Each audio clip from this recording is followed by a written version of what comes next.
Hello, and welcome back to another one of my parts for the Corolla build. In this video, the only two things I know for sure is we're going to go over the differences between the CD009 transmission, a few things I learned, and yeah, go over the difference between the T50 and CD009, aside from beefiness and things like that. And we're also going to start dismantling the front end, things like that. And I'm going to discuss what I think I'm going to do. So anyway, let's get into it. Let's start with the two transmissions. This is a transmission that came out of the car. It is coded or called a T50. It is a 5-speed manual out of every Corolla that came with the 5-speed and was rear-wheel drive. And yeah, that's pretty much it. This one was working fine as far as I could tell. Nothing really special, but you can tell from the size, not exactly big or anything, very compact. There we have the CD009. It looks shinier because this one came off a 70,000 mile car. So, yay, great. The shop I bought it from, not the shop, but junkyard, just, yeah, they took it out of the car. They had only had the car for a little bit. Car ran, but with how messed up it was, it didn't drive. So obvious differences are the length from the bell housing, which I have kind of lined up for a purpose, to shifter location. So here you can see, this is pretty much where it ends. This one has it nice and extended, bolts up, things like that. So my first concern when I got this was like, okay, I'm gonna have to chop about that much space out of the transmission tunnel to make that fit. I'd seen on Collins Adapter's website that you could send these in, or this part, and get it shortened. So they modified all that jazz. I was like, okay, a little less cutting, but still kind of sketchy. And I'll put a link to that service down below. But I posted on Instagram and someone taught me something I didn't know, and I appreciate that. Apparently on these transmissions, I'll post a link. I can't remember the company name, and if I'm smart, I'll put it in the video somewhere around here. You can get a transmission like adapter plate or whatever where the shifter goes right here. Why that matters is, for my application anyway, that seems to line up almost perfectly with the original shifter location. So I'm kind of excited about that. Not quite sure how much tunnel work is going to have to be done,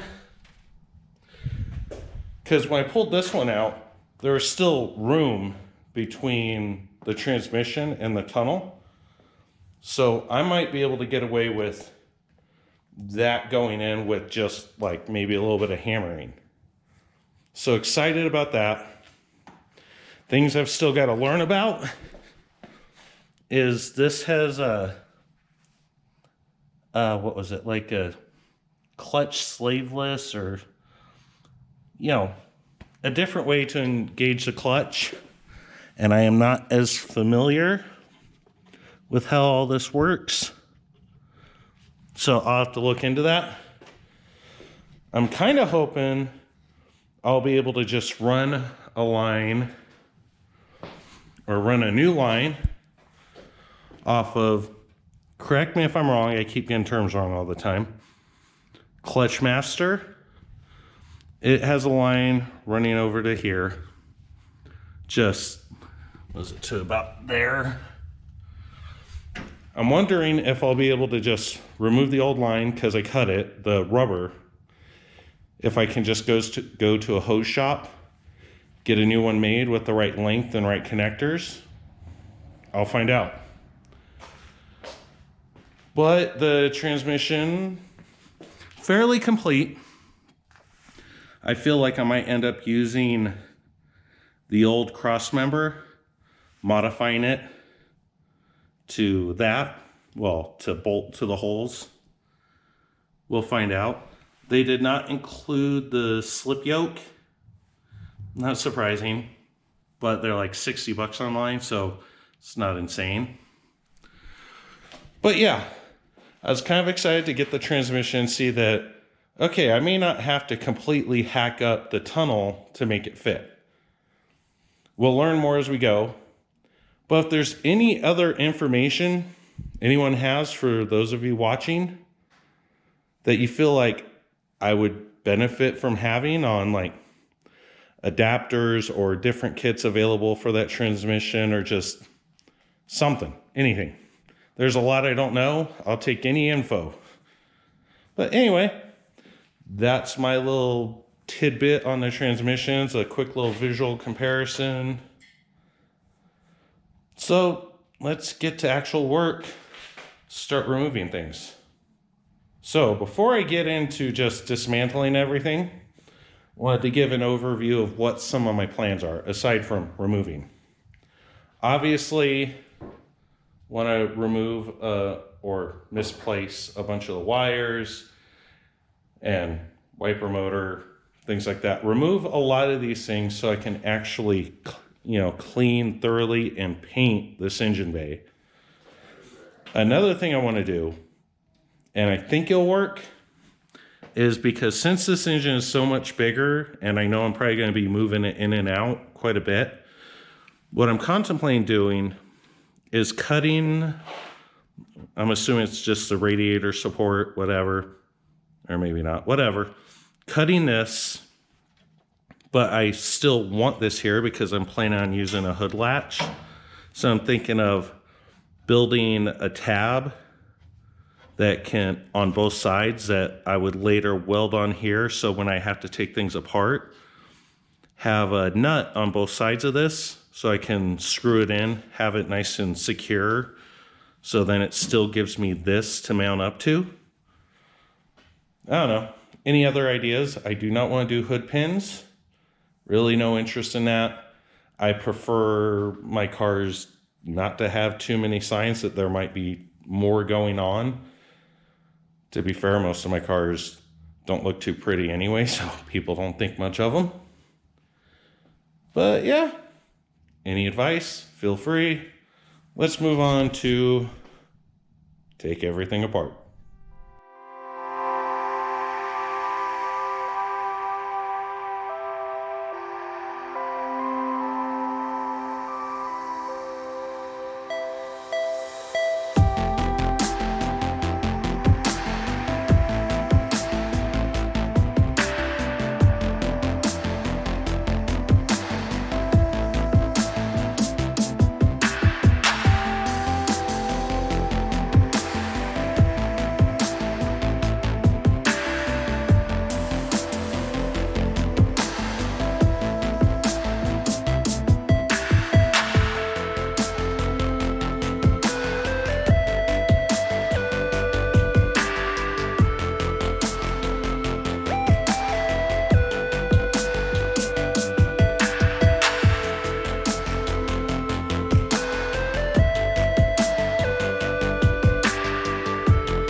And I think I'll call the video here. I'm waiting on some parts, so kind of gotta wait for that part. I'm hoping in the next video to actually mate the engine with the transmission just via the adapter. Not gonna put a clutch or anything on it, just wanna mate them up and then test fit it into here. So in the next video, this should already be cut off. And just because that thing looks like crap, this should be removed. I don't put the battery in the engine bay on this car. So hopefully next video, we will do that. Remember the links that I talked about earlier for the relocation and things like that will be in the bottom. If anyone has any other info that they've stumbled across, have it be with this transmission or that engine in these cars, things that you think might be useful, feel free to let me know. I'll take any info I can and, you know, see if I feel like I can do it or it's feasible for me or yada yada. Anyway, thanks for watching. Like, subscribe, you know, standard YouTube intro, exit stuff, whatever. But yeah, thanks for watching. Have a good day. Bye-bye.